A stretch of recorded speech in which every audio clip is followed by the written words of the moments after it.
Bonjour à toutes, je suis contente de vous retrouver dans la vidéo 2. Aujourd'hui, nous allons voir qu'est-ce qu'est l'escalade émotionnelle. Je ne sais pas si vous avez déjà entendu, mais c'est super important que vous compreniez qu'est-ce qu'est l'escalade émotionnelle et ce que nous allons voir aujourd'hui. Parce que vous ne verrez pas de la même manière les émotions. Aujourd'hui, l'objectif de ce mini-programme, c'est de comprendre les émotions différemment. Je vous parlais de la première vidéo où l'importance de devenir intelligent émotionnel. L'importance de maîtriser ses émotions pour réussir, pour atteindre ses objectifs, c'est vraiment, je dis, la clé de la réussite. Je disais, c'est super important parce que vous allez l'entendre dans les témoignages de mes coachés. Elles parlent de savoir gérer ses émotions. Ça a changé leur vie, ça a changé leur relation avec les autres, ça a changé leur façon d'être. Pour moi, c'est super important. Et on a vu aussi, c'était quoi la souffrance? C'est le temps que vous vous accordez, que vous octroyez à ce mal-être que vous vivez. Et à un moment donné, il faut apprendre à stopper, à cesser ce mal-être. Parce que vous l'emportez avec vous et c'est ce qui vous empêche d'atteindre vos objectifs,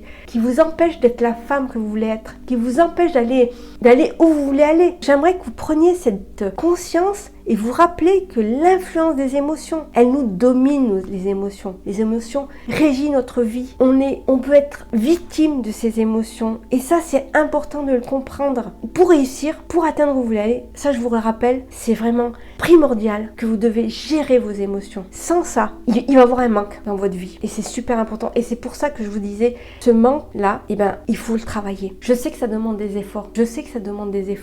Mais là, dans ces vidéos-là, nous allons comprendre plein de choses et vous allez déjà commencer à travailler sur vos émotions parce que vous allez avoir des prises de conscience. Et aujourd'hui, quand j'ai fait un sondage sur Insta, j'ai eu des retours positifs sur le fait que je disais, est-ce que vous voulez une vidéo sur l'emprise des émotions? Et pourquoi cette question a été presque à 100% validée? Oui, je veux une vidéo, je veux comprendre pourquoi on est sous l'emprise. C'est parce qu'aujourd'hui, avec ce changement de mode de travail, avec ce qu'on a subi, avec des crises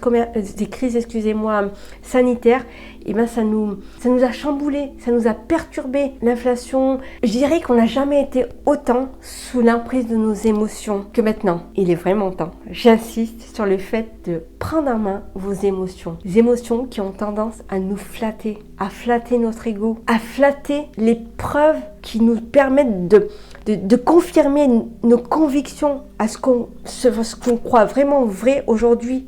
Les émotions qui nous font voir ce qu'on a envie de voir selon notre humeur. Elles nous déconnectent, mais vraiment elles nous déconnectent de la réalité. Elles influencent nos décisions et nous font appel à des schémas du passé, mais des schémas négatifs. Je pense que c'est important parce qu'on ne prend pas assez conscience de l'influence de ces émotions dans notre vie. Et j'aimerais que vous preniez vraiment ce recul et que vous compreniez ça. Et qu'il est important aujourd'hui de maîtriser l'escalade émotionnelle. Et vous allez me dire, mais c'est quoi l'escalade émotionnelle? Je vais vous expliquer, on va y venir. L'escalade émotionnelle, c'est quand vos émotions sont intenses, jusqu'à se transformer en réaction impulsive de façon permanente. Une réponse à une situation, et puis qui va nous ramener à ruminer, parce qu'on va la répéter.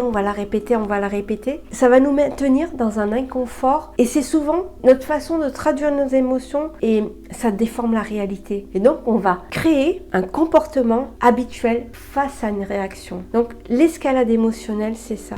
C'est le comportement habituel face à une réaction qui s'est répétée.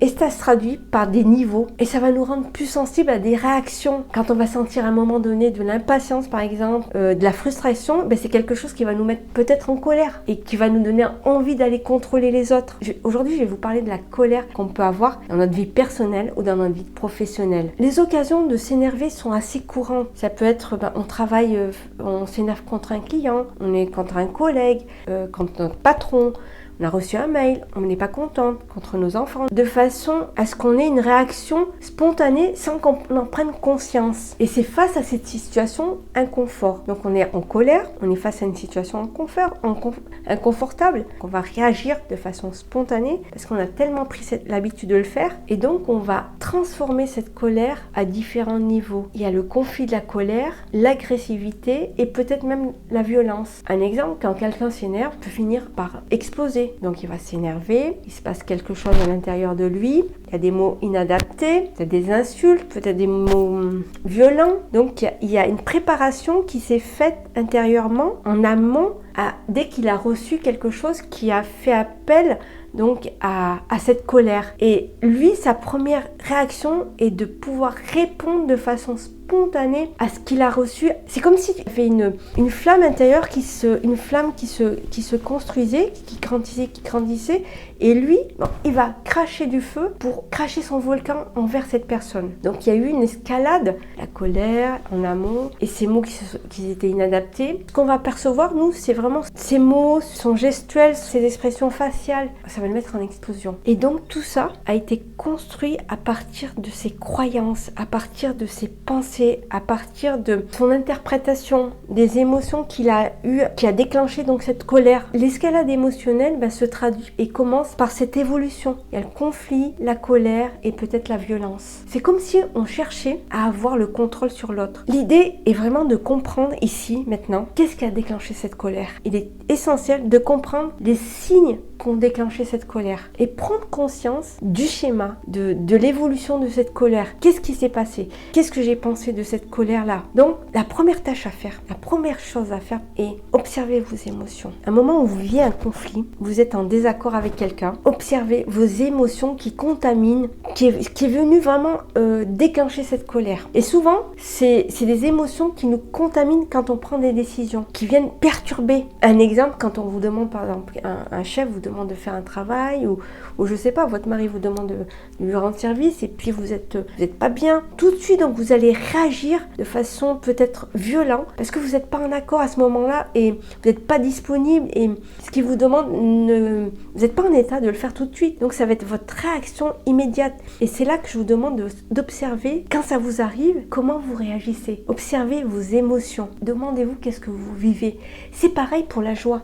La joie, elle se déclenche de la même manière. Et ça peut être pour la joie, pour la colère. Mais l'escalade émotionnelle, elle est plus visible quand c'est de la colère. Pourquoi vous avez besoin de prendre conscience de cette escalade émotionnelle? Comment elle évolue? C'est important de comprendre les émotions qu'on a face à des prises de décision, face à un conflit. Comment elles vous limitent dans votre mindset? Comment elle vous bloque. Et là, je vous emmène vraiment à observer quand vous vivez des escalades émotionnelles, que ce soit de colère ou de joie. Mais comme je vous disais, la colère est beaucoup plus visible. Qu'est-ce qui se passe en vous? Quelles sont les croyances? Quelles sont les idées qui sont venues vous perturber? Qu'est-ce qui s'est passé? Prenez vraiment cette hauteur. Parce que souvent, le problème, c'est qu'on va focaliser sur ce qui nous satisfait, sur ce qui nous donne une satisfaction immédiate, qui nous donne un pouvoir, qui nous permet de contrôler. Mais on ne se rend pas compte que ce qu'on vit en amont nous fait souffrir et que ça finit par tourner contre nous. Des fois, qui peut nous ramener de la culpabilité. J'aurais dû pas lui dire ça. J'aurais dû pas réagir comme ça. Ou des regrets. Alors vraiment, avec un esprit calme, prenez de la distance.